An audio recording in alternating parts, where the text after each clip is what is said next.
Passo o microfone para você mais uma vez, Silvio Navarro. Deputado, queria fazer mais uma pergunta, aproveitando a enorme audiência e inclusive o que está no chat. Então, eu vou reproduzir e vou colocar o senhor numa enrascada.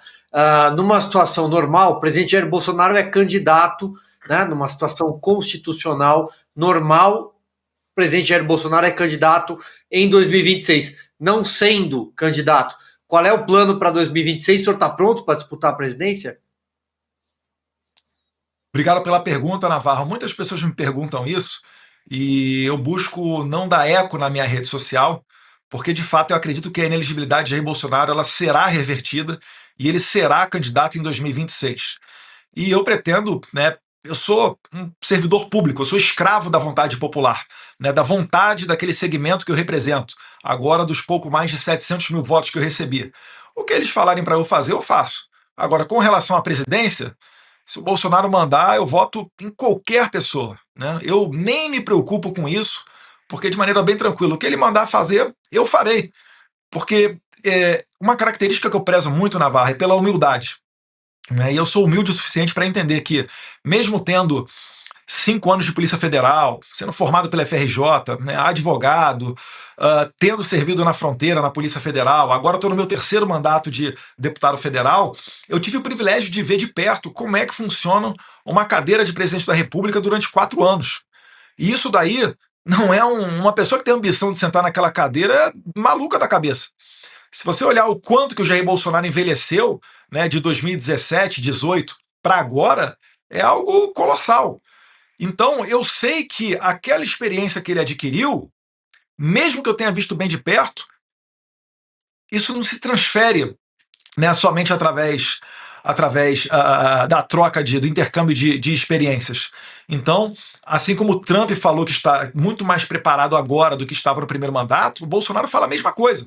Se você pegar a última entrevista do Trump para o Tucker Carlson, logo antes de 5 de novembro, que foi a eleição americana, você vai ver o Trump falando o seguinte, que quando ele tinha 73 anos de idade, ele não estava preparado para ser presidente. Que agora que ele tem 77, ele está muito mais maduro para exercer essa função. O Bolsonaro, na mesma medida, da mesma maneira. Então, eu prefiro seguir, né, o líder Jair Bolsonaro e não tenho a pretensão de dizer a ele, né, aconselhar a ele quem possa sucedê-lo nessa cadeira presidencial. O que o líder disser, a gente vai seguir. Claro, isso aí. Ainda dá tempo de mais uma pergunta, Ana? Deputado, bom, vou repetir a pergunta que eu lhe fiz ontem, porque o nosso chat aqui também já está falando sobre a sua possível posição no Senado, correr para uma cadeira no Senado, até porque o brasileiro já entendeu que o Senado, como a única casa revisora, a única ferramenta de freios e contrapesos para um Supremo Tribunal Federal ativista e político, é preciso um Senado forte, com senadores independentes que são comprometidos com a nossa Constituição. O senhor considera essa corrida para o Senado? Com certeza, Ana Paula, né, o presidente do meu partido, Valdemar da Costa Neto, foi o primeiro a falar isso, depois foi acompanhado pelo presidente Jair Bolsonaro. A gente tem essa pretensão, sim, né, eu acho que é chegado o momento para a gente ir para o Senado. O voto ele tem um pouco mais de valor, porque são 81 senadores, né, ao contrário da Câmara, que são 513, e consciente também dessa missão. Eu, inclusive, nunca escondi de ninguém que, se dependesse do meu voto, eu votaria pelo impeachment do ministro Alexandre de Moraes por uma questão de justiça, né? Eu lamento que hoje em dia a gente não tenha, né, nos freios e contrapesos que você bem citou, a oportunidade de fazê-lo. Mas, Deus quiser, em 2026 a gente consegue. Eu até peço à população para que entenda que a democracia é dessa maneira mesmo. Não é da velocidade que eu quero, não é da velocidade que você ou a Ana Paula Henkel querem, né? É mais moroso, é mais demorado, mas se a gente pensar pelo outro lado, que bom que é assim. Porque senão, imagina só, quando o Lula foi presidente lá nos seus primeiros e segundo mandatos, quando o PT era o maior partido do Congresso Nacional, eles poderiam ter feito muita maldade. Então, a passos lentos, a gente também vai conseguindo consertar a nossa república. É uma situação totalmente anormal, cada dia conta para aquelas pessoas que estão presas, mas é dessa maneira, né? Eu estou sendo honesto com vocês. Por mim, eu teria mudado ontem tudo isso, mas eu acho que em 2026 a gente vai ter uma boa oportunidade para votar bem, não só para presidente, mas também para senadores. Deus quiser, em uma eleição limpa, com uma nova configuração do TSE, onde o presidente não será mais Alexandre de Moraes, como foi em 2022, mas será o Cássio Nunes, com o vice-presidente André Mendonça, e o terceiro do STF, que vai participar do TSE, né, dos 7 ministros que compõem o TSE, será o Dias Toffoli, que eu não identifico como sendo uma pessoa ideológica. Você pode discordar dele, eu também discordo em várias oportunidades, é da democracia, mas ele não é uma pessoa comprometida com a esquerda. Isso eu posso dizer. Então vai ser uma composição muito mais balanceada e eu espero que o TSE traga novidades para a gente ter eleições limpas, transparentes e justas. O que não pode entender, finalizando, né, como saudável, é fazer o que o ministro Luiz Roberto Barroso fez, né, de entrar no Congresso Nacional, conversar com 11 presidentes de partido a portas fechadas e depois dessa reunião todos eles saírem dela sendo contrários ao voto impresso. Lembrando, né, que é o STF que julga os deputados e senadores por eventual cometimento de crime. Pois é. Mais uma participação, Piotr? 104 mil telas com a gente, hein? Deputado, só para aproveitar esse ponto, claro que nós temos 2026, isso pode mudar a configuração do Senado, a tendência é essa e, claro, a relação pode ser outra, mas até 2026 não há mais nada a fazer. Eu estou falando do ponto de vista de discussão de bastidor que acontece em Brasília. O Supremo hoje é um órgão político, ele se transformou nisso por livre e espontânea escolha.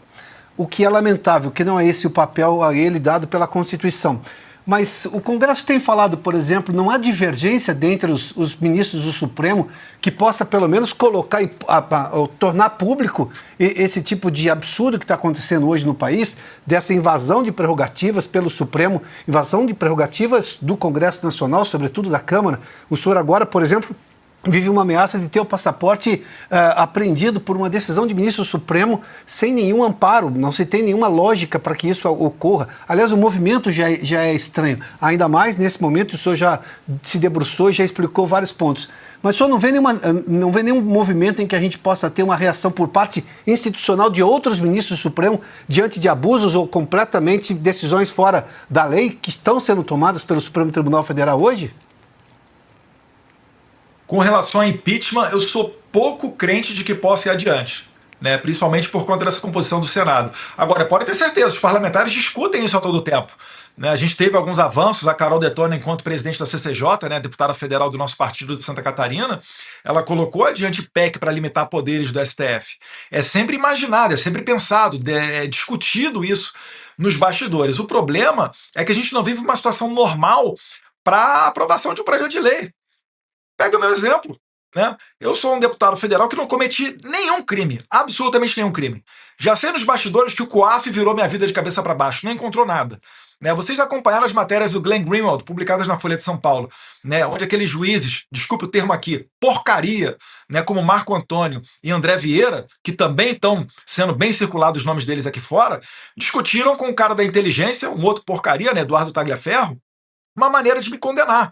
Como não tinha como me condenar, queriam me vincular, né, com o senhor Cerimeto, que é, inclusive, a pessoa que fez parte do marketing do presidente Javier Milei, para tentar me condenar, dizendo que a gente faz parte de uma grande trama internacional antidemocrática, já que o Cerimeto criticou a eleição de 2022 no Brasil. Olha só como, né, que eles estavam arquitetando a minha prisão. Graças a Deus, né, o Glenn Greenwald colocou tudo isso à tona, e eu não fui preso. Agora, vocês imaginem só, os deputados e senadores tendo que conversar, fazer reuniões, fazer jantares, né, para planejar uma maneira de você ter uma ferramenta para segurar o ímpeto autoritário da Suprema Corte. Será que a Suprema Corte não vai ficar sabendo disso antes da votação? Será que a Suprema Corte não vai poder pegar esses deputados e senadores e prendê-los, igual fizeram com o Daniel Silveira por causa de um vídeo? Ou pegar o passaporte deles, como estão querendo fazer comigo agora o Alexandre de Moraes? Então, Adalberto, é uma situação muito delicada, né? Eu sempre tenho esperança, eu acho que dá para avançar em muita pauta, eu acho que dá para aprovar, por exemplo, a anistia antes de 2026. Quando esse momento vier e a Câmara aprovar, vai a pressão para o Senado, e aí os discursos dos senadores pode sim começar a mudar para a gente aprovar essa anistia, mas, de fato, né, quando você fala em ações do Congresso contra o Supremo Tribunal Federal, com esse atual Congresso, eu acho muito complicado. Mas pode ter certeza que tem pessoas que querem, né, que querem fazer isso daí sim. Ah, é. E para fechar a entrevista, mais uma sua, Cauti. Eu queria perguntar para o deputado se, caso tudo aquilo que a gente está vendo se concretize, o seu passaporte seja retirado, outros excessos por parte do Supremo aconteçam, o senhor está pensando, além dos Estados Unidos, tem cortes internacionais também que poderiam defender as suas prerrogativas, da Corte Interamericana dos Direitos Humanos, tem outras instâncias. O senhor está pensando em recorrer também a estas cortes ou o pedido de ajuda, né, pedido de assistência se limitará ao governo americano, até porque seria de fato algo mais rápido a acontecer? Com certeza eu considero, né? Eles podem até pegar meu passaporte, já adianto que não vão conseguir me calar. Vou continuar em contato com as pessoas que eu tenho, com as autoridades internacionais, para denunciar esses absurdos. E eles já estão avisados, todos eles, absolutamente todos eles, de que se alguma coisa acontecer comigo, né, para eles levantarem as suas vozes e fazer, né, um coro internacional para conseguir expor essa ditadura do Brasil. Se for necessário ser preso para fazer isso daí, que seja. Né? Eu sempre falo, né, eu não sou o bambambam, não sou o herói, não. Mas o nosso maior exemplo, Jesus Cristo, veio à Terra e foi crucificado. Ele que veio trazendo a verdade.